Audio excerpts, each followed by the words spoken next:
কত টাকা বরাদ্দ হয়েছে, বিভিন্ন ধরনের হুমকি ধামকি দেয়, এই তুমি বরাদ্দ নিয়ে আর কিটা, তুমি কিন্তু এখানে আসো বল থাকতেই পারবে না, তোমার বল সমস্যা হয়ে যাবে। তারপরে আমাকে আমার সরিষাডাঙ্গা অনেক বড় গ্রাম, এখানে 30-40টা রাস্তা আছে, এখানে পায়ে হেঁটে যাওয়ার মতন, এখানে অনেক সময় অনেক কাদা হয়, প্লাট সোলিং রাস্তার প্রয়োজন।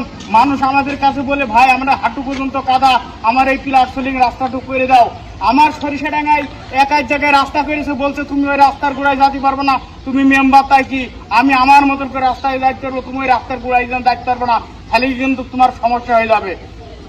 তারপরে আমার আবার এরকম ভাবে অ্যাম্বুলেন্সে ভাই আপনার এই যে পরিষদের এই যে আমার তো কিছুই পারলাম না, কিছুই বুঝলাম না, বলতে ঠিক আছে তোমার একটা পিআইসি করবো। আমাকে পিআইসি করা হয়েছে আমার সরিষাডাঙ্গায় 3000 ভোট। উনি 8 নম্বর ওয়ার্ডের প্যানেল চেয়ারম্যান, 1 নম্বর প্যানেল চেয়ারম্যান, উনি হলো কবিখালী মাইসুরদাড়ি ওনার গ্রাম। সেই কবিখালী মাইসুরদাড়ি গ্রামে 2 গ্রাম মিলে 1200 ভোট। সেই গ্রামের রাস্তাঘাট সবই প্রায় হওয়ার মতো, আর আমার সরিষাডাঙ্গায় অসংখ্য রাস্তাঘাট পড়ে রয়েছে, কিন্তু সে আমার পিআইসি বানিয়ে দিয়ে সে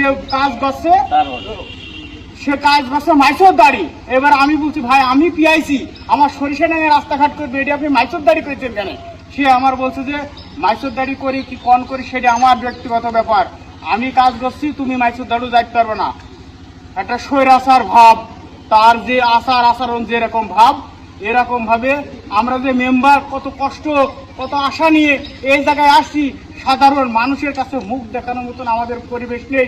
পকেটের টাকা খরচ করে যতটুকু পারি মানুষের সেবা করার চেষ্টা করছি, কিন্তু আমার কথা এডি, আমার ন্যায্য কথা যদি থাকে, আমি যদি অপরাধী হয়ে থাকি আমার শাস্তি প্রকাশ্যে দিক, আর আমি যদি মিথ্যা কথা বলে থাকি আমি স্ব-ইচ্ছায় আমি মেম্বারের পদত্যাগ করে এই মানুষের সামনে বলছি আমি সুইতোর মালা গলায় দিয়ে মোমিনপুর ইউনিয়ন পরিষদ থেকে চলে যাবো।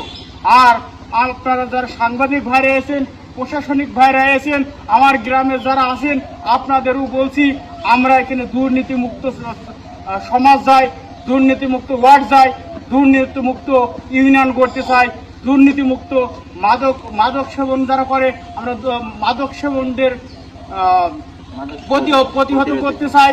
আমাদের উদ্দেশ্য ভালো কাজের জন্য আপনারা আমাদের নির্বাচিত করেছেন।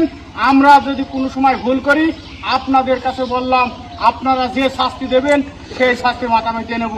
এবং আমার আশার শেষ ঠিকানা এবং আমাদের সকলের আমাদের এখন সদর উপজেলা নির্বাহী কর্মকর্তা ইউনো রিপাতারা স্যার আছে এবং আমাদের জেলা প্রশাসক স্যার আছে, আমরা তাদের কাছে সুষ্ঠু তদন্তের মাধ্যমে আমরা বিচারের দাবি জানাচ্ছি।